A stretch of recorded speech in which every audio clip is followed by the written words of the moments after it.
there's different types of masks. So there's a common surgical mask, and that's the one that you'll commonly see at the dentist.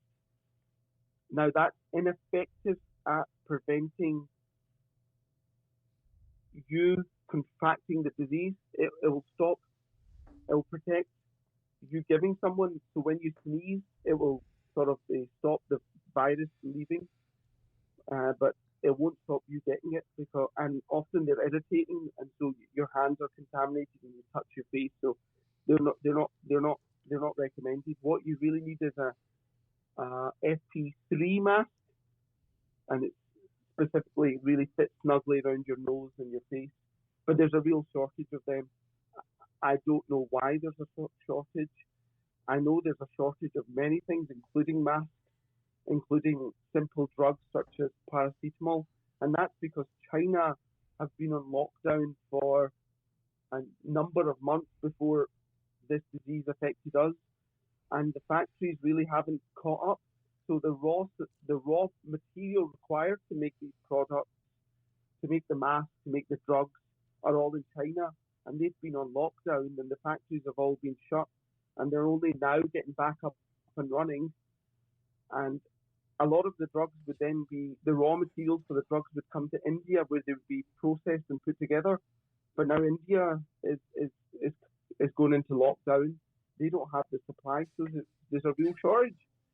So it's a real problem. Well, it is, but if this is an opportunity to redevelop something, maybe that's not that can be used or made. I mean, why not countries get their workforce out there to start developing these masks rather than waiting on the Chinese to get the masks to them? We need to get our asses. We need to get our asses in gear. Yeah. Everybody throughout the world. Yeah, absolutely. I wish I had a brain that was there.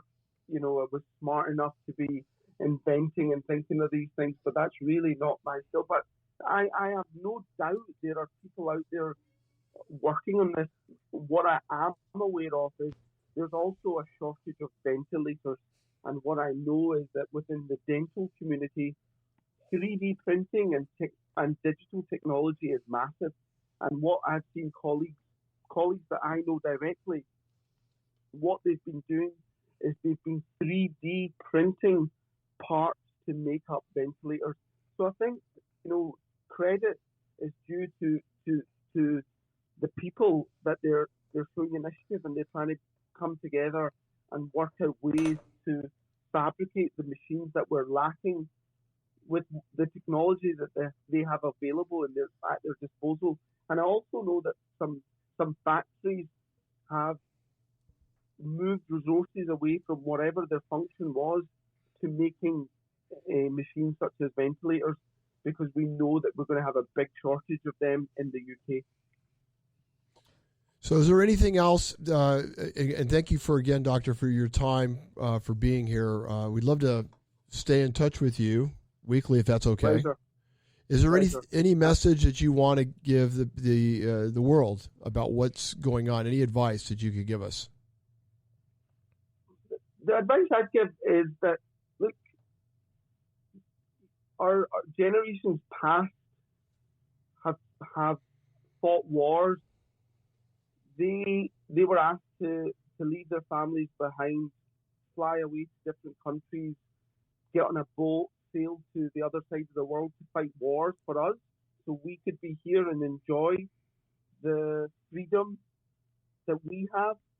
And now we've been asked to be responsible with hand washing, be responsible by staying indoors and not socializing and respecting social distance.